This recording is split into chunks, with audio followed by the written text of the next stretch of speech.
End Times Overcomers. Tribulation Prepared Warriors Made Ready for the King's Return. Chapter 1. Author's Testimony. At the end of 2012, during the Feasts of Tabernacles, the Spirit of God prompted me to complete a book I had started in the later 1990s. At that time, I was involved with a group called the Prophecy Club, started by Stan Johnson, of which I became the MC in charge of a group which met monthly for prophetic seminars, given by major authors and speakers which were exposing cutting-edge information related to end times and prophecy.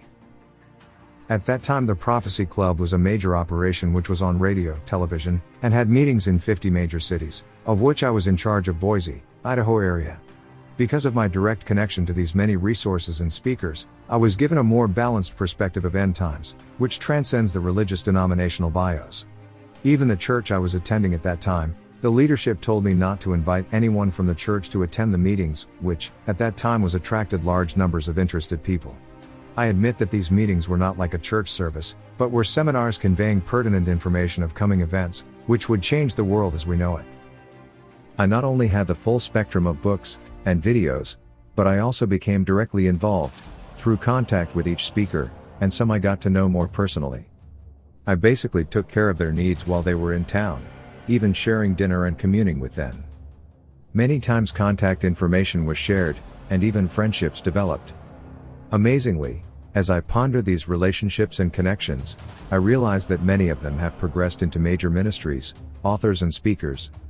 I admit that many of these people have contributed greatly to my perspective and understanding related to end times. Often people look for credentials to determine if a book or author is worth reading, or listening to. As a writer I'm unknown. But as an artist who painted prophetic dreams and visions, I was known, through paintings of visual parables, displaying supernatural influence, now being explained in words. With ears to hear what the Holy Spirit is saying, allow Him to lead you into all truth. You will not be led astray and become confused by the doctrines of men. What is your priority in beliefs and reality? Is it accepted knowledge from famous personalities with flaunted credentials, or the simple-minded servant, showing the way to life-giving intimacy with the God of all creation, which gives us His abundant life throughout all eternity? Knowledge doesn't bring peace, but living in the power and love of the Holy Spirit does. All God's people should be growing in spiritual knowledge and understanding of the work and ministry of the Holy Spirit. Christians not walking in the power of God's Spirit are defenseless against Satan's manipulation, attacks and detours. Through personal experience, I can testify that there are supernatural principalities and powers, and dark rulers in high places, fallen angels and demons, who are willing and ready to inhabit your mind and soul, and possess and control you. Much of the information in the book will further address these issues, and more. John 10:3-5 To him the doorkeeper opens, and the sheep hear his voice, and he calls his own sheep by name and leads them out. And when he brings out his own sheep, he goes before them, and the sheep follow him, for they know his voice. Yet they will by no means follow a stranger, but will flee from him, for they do not know the voice of strangers. Great tribulation is starting. The greatest conspiracy to face mankind and our present survival on the earth is here, which began before humanity existed thousands of years ago. And it is presently reaching a climax, which will determine our future existence.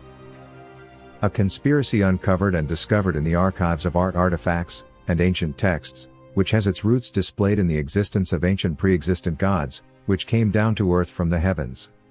Some call these ancient gods, aliens, watchers, or even ultra-dimensional exalted masters of the universe.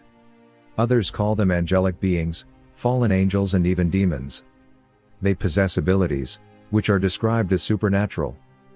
It's not surprising to see their connections which are linked to many past and present religions, and occult practices. Some are acknowledged and perceived as being good and others as evil. From the beginning of civilization, ancient pagan occult practices were being implemented by humanity to appease their gods, to gain special favors, and abilities to control the environment, their people, and civilizations, in order to develop empires. And with access to these supernatural powers, humanity realized that they too could become like the gods. To those who possess this secret occult knowledge, having relationships to the ancient gods, established bloodlines, and forming secret societies, dating back to Nimrod, whose origin was in the building of the Tower of Babel, and Babylon, and who was later known as the sun god, and the father of paganism. Even now, these hidden ruling elite, after thousands of years, are resurfacing as a reassurance of a new world order. A one-world governmental empire, originally attempted by Nimrod, is now coming to enslave, and to destroy the world as we know it. We are being dragged into the worst tribulation mankind has ever faced, with World War III just around the corner. Revelation is being fulfilled. The big question confronting all of humanity, and the most hated of Yahweh God's remnant is: are you ready for the coming new world order? My people are destroyed because of lack of knowledge. The following information will be shocking to those unaware: what has transpired, and what is yet to come. Our freedoms, liberty, property, privacy are being eroded, while our possessions, financial security, and our jobs are intentionally being outsourced to other nation. Our national wealth, our resources, and monetary system are no longer being protected, while our future financial security is being pilfered. We as a nation are bankrupt, and the working class, tax-paying citizens are responsible to pay the national debt to the elite creditors, and nations, which seek to enslave us. The per-person national debt far exceeds our ability to ever pay it back. We've been sold out by corrupt leaders, and political puppets, controlled by the world's elite. Their plans from the beginning was complete world domination, including confiscation of all property and wealth, all natural resources and human resources, which is human enslavement, perceived as own chattel. Even now, we're enslaved as a corporate asset. And if perceived as nonconformists, unproductive chattel, or useless eaters, we as will be culled and destroyed. In the beginning, there is a battle waging between two kingdoms that existed before the creation of humanity. In a general sense, it began because of corruption, rebellion, envy, pride and self-exaltation, to be as God that created the lower gods. God gave Lucifer the power and authority to be a god, and was given great power and authority over all the other created gods, principalities, powers and angelic beings. But that wasn't enough to please him. In his great pride he desires to be as the Most High God which created him. Because of his pride and rebellion against God's authority, he took with him 1/3 of the angelic beings, and thus creating his own kingdom, referred to the kingdom of darkness.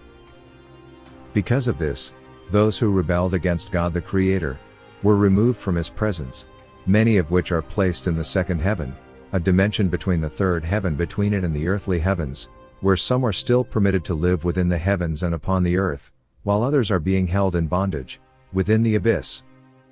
Those principalities and powers, the fallen ones, the ancient gods are still here giving powers, and abilities to their own disciples, willing to be their agents upon the earth, in exchange for power, wealth, and the fulfillment of their own lusts. Now more than ever the time is running out for the fallen ones, who knows their days are numbered and soon running out. Evil is escalating beyond comprehension, no longer is the supernatural being hidden. Yet much of the Christian church sleeping, not realizing the evil season we are presently in. The darkness is everywhere, and getting darker. The strong delusion and deception isn't hidden, but in your face. No longer can you walk the fence, blind and deceived, without facing severe consequence. If you avoid seeking God's kingdom of light and life, you will soon face destruction and even eternal death. Is it worth it to remain naive and ignorant, when eternity is at stake, and time is running out? The end times are here, and the following information will be clear and believable. If you wait too long, you will be unprepared to survive, unprotected, and ready to be taken captive by the powers of darkness. Is it worth it to gamble your life, when the truth is evident, that we are truly in the last days? Time has run out, and you must take a stand before it is too late. There is no second chance, the great delusion has already begun, and there will not be any left behind. Historical understanding is necessary to understand today's spiritual corruption, and to be able to puzzle together all the pieces that we can better see the big picture, and make sense of it. We have to go back to the beginning, to better understand what is soon coming to our present times and season. Ecclesiastes 1:9 NIV, what has been will be again, what has been done will be done again, there is nothing new under the sun. The woman's offspring will crush the serpent's head. Genesis 3:13 through 15. Then the Lord God said to the woman, "What is this you have done?" The woman said, "The serpent deceived me, and I ate." So the Lord God said to the serpent, "Because you have done this, cursed are you above all livestock and all wild animals. You will crawl on your belly and you will eat dust all the days of your life. And I will put enmity, blood feud, between you and the woman, and between your offspring and hers. He will crush your head, and you will strike his heel." The Hebrew word Nahash is used to identify the serpent portrayed as a deceptive creature or trickster that appeared in the Garden of Eden, who promotes as good, which God had forbidden, and shows particular cunning in its deception. Before the creation of humanity, there existed supernatural principalities, powers, and angels, which 1/3 rebelled against Yahweh God, known as the fallen ones. Ancient history describes them as the ancient pagan gods who were supernatural rulers over the earth. Scripture called them the sons of God, and the watchers, who are angelic principalities and powers and their offspring. Job 1:6-7.